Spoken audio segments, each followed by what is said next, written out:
Blood cells की जो shape होती है वो शेप जो होती है वो जो है वो सिकल शेप की हो जाती है, जिसकी वजह से वो भी ऑक्सीजन को कैरी नहीं कर पाता। दूसरी तरीके से होता है थैलेसीमिया हो जाती है, जिसमें भी हीमोग्लोबिन जो होती है वो जो है प्रोटीन जो होता है वो नहीं बनता, वो मैन्युफैक्चर नहीं हो पा रहा होता। तो ये जो है ये सारे एनीमिया के कॉजेज़ थे, जिसकी वजह से एनीमिया जो होता है वो हो जाता है हमारी। Next slide. यहाँ पर आयरन जो है वो उनकी आरडीएज़ लिखी गई हैं। मेन में जो होता है 10 मिलीग्राम्स है, वुमेन के अंदर इन्फेंट एजेस जिसमें 7 टू 12 हो जाता है। इन्फेंट्स हम उन बच्चों को कहते हैं जो कि 1 साल से जो है जिनकी उम्र कम होती है। अगर 1 साल से ज़्यादा होगी यानी कि 12 महीनों से ऊपर होती है तो वो चाइल्ड कंसीडर होता है। टीनेज गर्ल्स हो गईं, उनके अंदर 15 मिलीग्राम है, टीनेज बॉयज़ हो गए, प्रेग्नेंट वुमेन हो गई। अच्छा एनीमिक पेशेंट यहाँ पर जिसको बोल्ड करके भी लिखा गया है, उसमें 150 से 200 मिलीग्राम जो है वो हम लोग देते हैं। तो अगर एक डायटीशियन के हिसाब से अगर मैं कहूँ तो इस जो है वो रिक्वायरमेंट को ध्यान में रखते हुए हमेशा डाइट प्लान बनाना होता है। यानी कि 150 से 200 मिलीग्राम तक जो है कम से कम उनकी डाइट के अंदर जो है वो आयरन की जो है वो सप्लीमेंट्स, आयरन की जो है वो सोर्सेज़ वाले फूड जो है वो मौजूद होने चाहिए। अगर हम लोग बात करें आयरन रिच फूड्स की, उनकी सोर्सेज़ की, तो वो कौन-कौन से होते हैं? एक होता है हमारे पास हीम आयरन और दूसरा होता है हमारे पास non heme iron. Heme iron जो होता है वो कहाँ पर मौजूद होता है? जितने भी हमारे पास एनिमल फूड सोर्सेज़ होते हैं, वो हमारे पास हीम आयरन जो होता है वो उसके अंदर मौजूद होता है। और जितने भी हमारे पास प्लांट फूड सोर्सेज़ होते हैं उसके अंदर नॉन हीम जो होता है वो आयरन मौजूद होता है। इसको मैं फर्दर आगे जाके एक्सप्लेन करूँगी डिटेल में। सोर्सेज़ हमारे पास कौन-कौन सी अगर मीट सोर्सेज़ की बात की जाए तो रेड मीट है, लिवर है, पोल्ट्री है, सी फूड है। जबकि बीन्स वगैरह की अगर बात की जाए तो उसमें kidney, chickpeas, black eyed peas, black beans, green leafy vegetables हैं, स्पिनच है, कोलार्ड है, ग्रीन है। कुछ ड्राई फ्रूट्स हैं, रेज़िन्स, एप्रिकॉट्स, कुछ आयरन फोर्टिफाइड सीरियल्स हैं, ब्रेड, पास्तास, पीनट्स, नट्स वगैरह आ जाते हैं।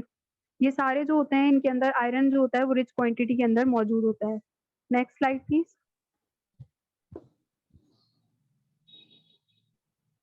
आयरन की मेटाबॉलिज़्म ये ध्यान से जो है वो प्लीज़ सुनिएगा ताकि जो है वो डाइट प्लान बनाने में जो है आप लोगों को आसानी हो।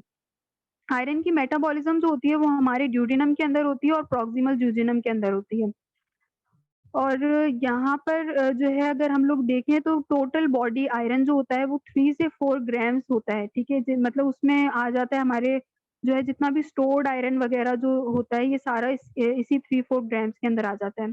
अब हमारा आयरन जो होता है वो 3 जगहों पे स्टोर होता है, जिसमें सबसे पहले हमारा हीमोग्लोबिन आ जाता है जो कि रेड ब्लड सेल्स के अंदर मौजूद होता है, 65% हमारा आयरन वहाँ चला जाता है।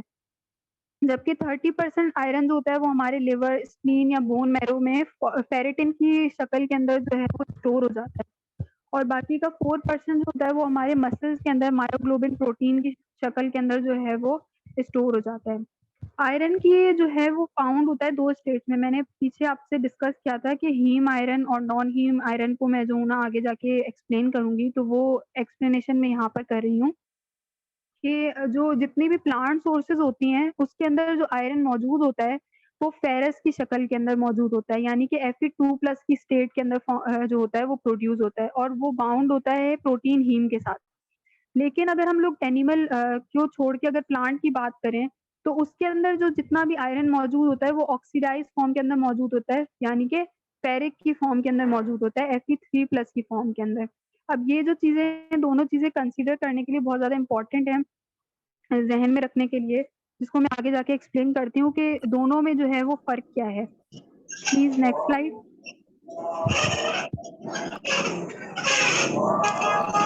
अगर यहाँ पर हम लोग बात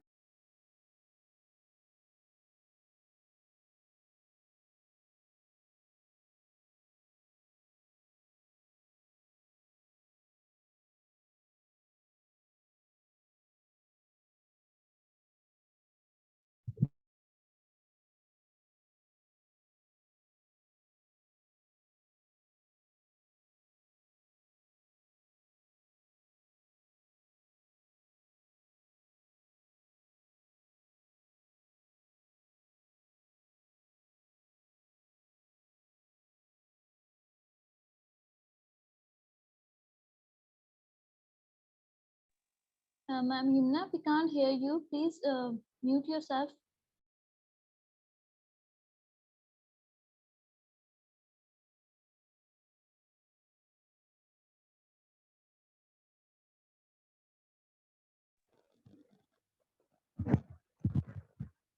कहाँ तक आप लोगों ने नहीं सुना है?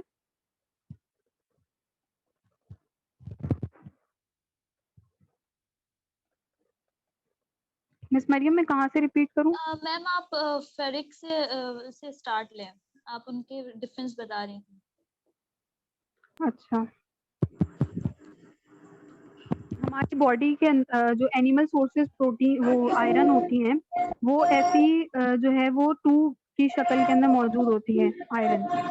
और जो हमारे जो प्लांट जो सोर्सेज होती हैं आयरन की, वो Fe3 की शक्ल के अंदर जो होती हैं वो प्रेजेंट होती हैं। ये दोनों का डिफरेंस मैं इसलिए आपको एक्सप्लेन कर रही हूँ क्योंकि जो हमारे ड्यूडेनम के एपिथेलियल सेल्स हैं, वो एपिथेलियल सेल्स जो हैं उसके अंदर जो आयरन जो एनिमल सोर्सेज होती हैं वो इजीली हमारे एपिथेलियल सेल्स के अंदर आराम से चली जाती हैं। लेकिन अगर हम लोग प्लांट सोर्सेज की बात करें आयरन की, तो वो हमारी जो एपिथेलियल सेल्स होते हैं उसके अंदर कन्वर्ट होके फिर हमारे एपिथेलियल सेल्स के अंदर जाती हैं। यहाँ पर जो है वो ये जो हीम आयरन है, ये जो हीम आयरन है वो जो है इजीली यहाँ पर हीम ट्रांसपोर्टर जो है उस चैनल के थ्रू, ये जो येलो कलर से आप लोगों को दिख रहा होगा, उसके थ्रू आराम से अंदर चला गया एपिथेलियल सेल के अंदर। लेकिन यहाँ पर अगर आप लोग देखें तो ये नॉन हीम आयरन मौजूद है जो कि प्लांट सोर्स से लिया गया है। वो प्लांट सोर्स से लिया गया जो आयरन है वो Fe3 की शक्ल में मौजूद है, जो कि जो है क्या नाम है, यहाँ पर एक प्रोटीन मौजूद है जो कि आप लोग ब्लू से देख रहे होंगे, ड्यूडेनल साइटोक्रोम बी।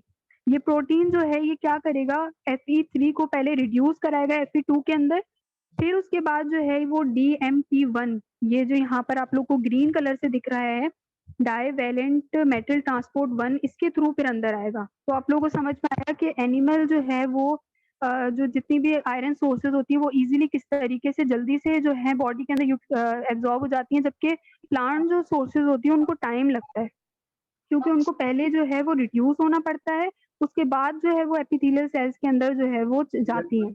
अब हमारे एपिथेलियल सेल्स के अंदर अगर हम लोग देखें, ठीक है अंकल, अल्लाह का शुक्र। ये जो है वो Fe2 की शक्ल के अंदर दोनों अब जो है वो अंदर मौजूद हो गई, एपिथेलियल सेल्स के अंदर चली गई। अब एपिथेलियल सेल्स के अंदर Fe2 प्लस जो है वो वापस से Fe3 के अंदर कन्वर्ट होगा। इसका रीजन ये है कि जब भी अगर हम लोग देखें तो Fe2 जो होती है एक फ्री स्टेट है, और फ्री स्टेट हमेशा टॉक्सिक होती है क्योंकि उससे फ्री रेडिकल्स प्रोड्यूस होते हैं, तो उसको ज़रूरी होता है कि वो Fe3 के अंदर जो है पहले कन्वर्ट हो जाए। तो ये जो है यहाँ पर हमारे एपिथेलियल सेल्स के अंदर कुछ आयरन जो होता है वो Fe3 की शक्ल के अंदर स्टोर हो जाता है, जिसको हम लोग जो है वो फेरिटिन कहते हैं। फेरिटिन की शक्ल के अंदर जो होता है वो एब्जॉर्ब हो जाता है। फेरिटिन की शक्ल के अंदर जो होता है वो एब्जॉर्ब हो जाता है। उसके बाद क्या होता है कि जितना भी अब Fe3 की शक्ल में स्टोर हो गया यहाँ पर, बाकी जो Fe2 बचेगा वो कहाँ से जाएगा, वो जो है वो पास हो जाएगा फेरोपोर्टिन चैनल 1 के थ्रू।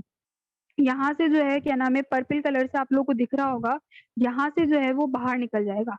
अब बाहर Fe2 की शक्ल में वो निकल गया, लेकिन उसको सबसे पहले क्या होगा कि उसको Fe2 से अगर उसको ब्लड के अंदर जाना है तो वो क्या होगा, Fe2 से फिर Fe3 के अंदर कन्वर्ट होगा, वरना वो ब्लड के अंदर नहीं जा सकता। तो इसकी क्या होगी, ये सबसे पहले क्या होगा, Fe2 जो होगा वो ऑक्सीडाइज होगा, Fe3 के अंदर कन्वर्ट हो जाएगा। किसकी थ्रू कन्वर्ट होगा, ये जो है ना हेप्सिडिन प्रोटीन वहाँ पर मौजूद है, ये येलो कलर का आपको दिख रहा होगा।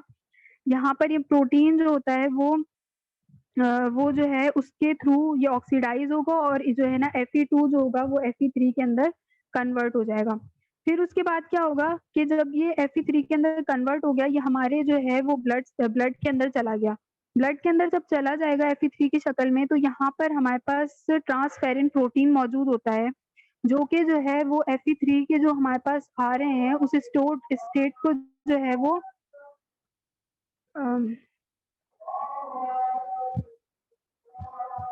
Fe3 की शक्ल में जो है क्या नाम है वो उसको, सॉरी अजान हो रही है, थोड़ा ब्रेक ले लेते हैं। मीटिंग एंड होने वाली है, हम लोग फिर रीज्वाइन कर लेंगे अजान के बाद। ओके।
तो स्टार्ट करें या रिजॉइन करें मिस मरियम?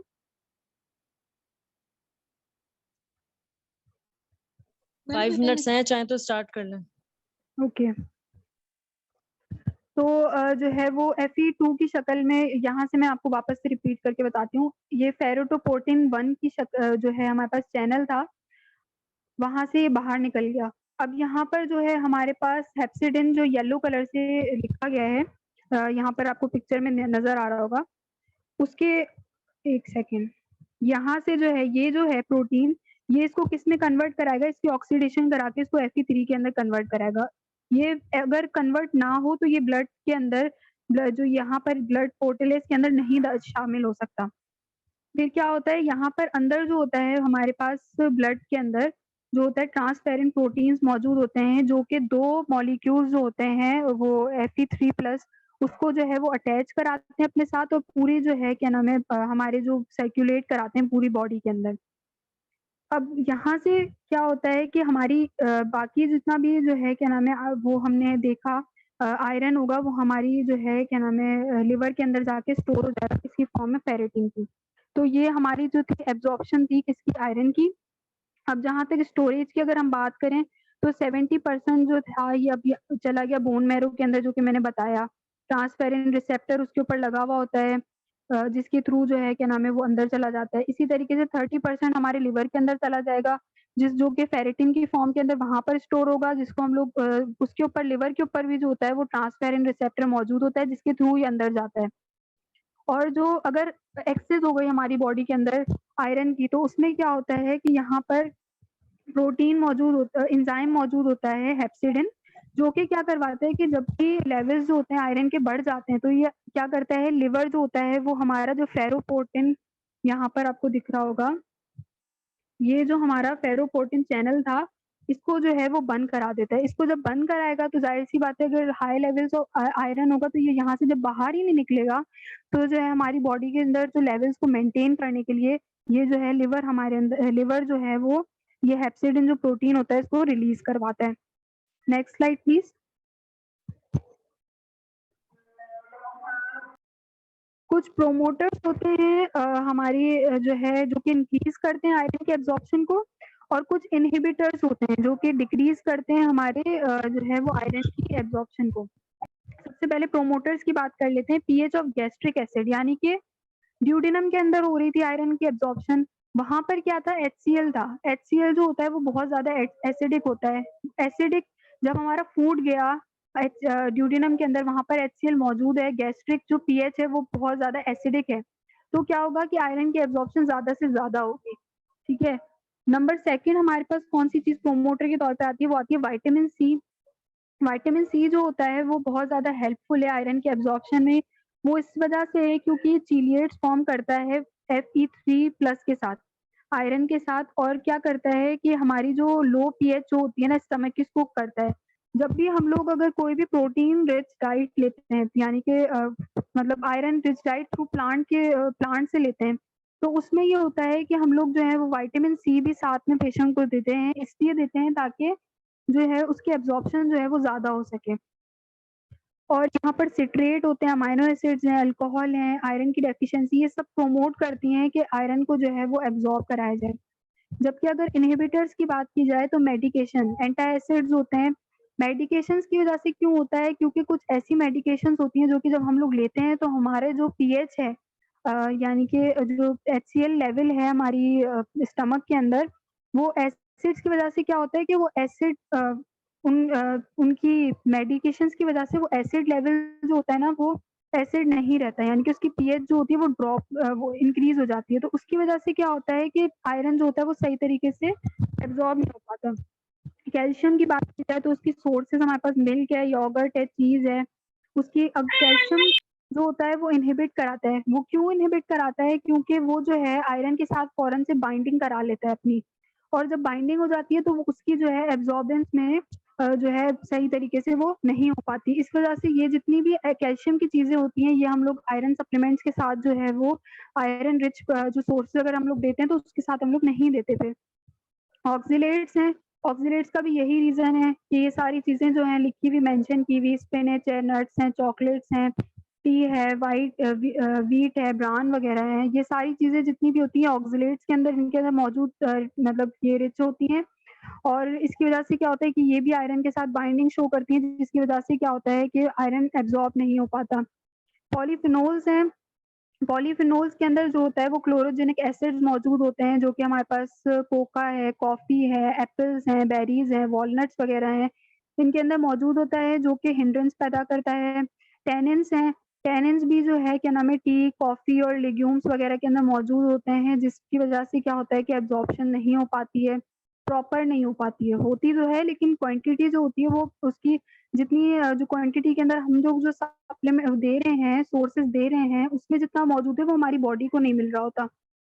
उसके अलावा सेपोनिन्स हैं, जो कि लेग्यूम्स, होल ग्रेन्स के अंदर मौजूद होते हैं, फाइटेट्स हैं, जो कि होल ग्रेन, सीड्स या नट्स के अंदर मौजूद होते हैं।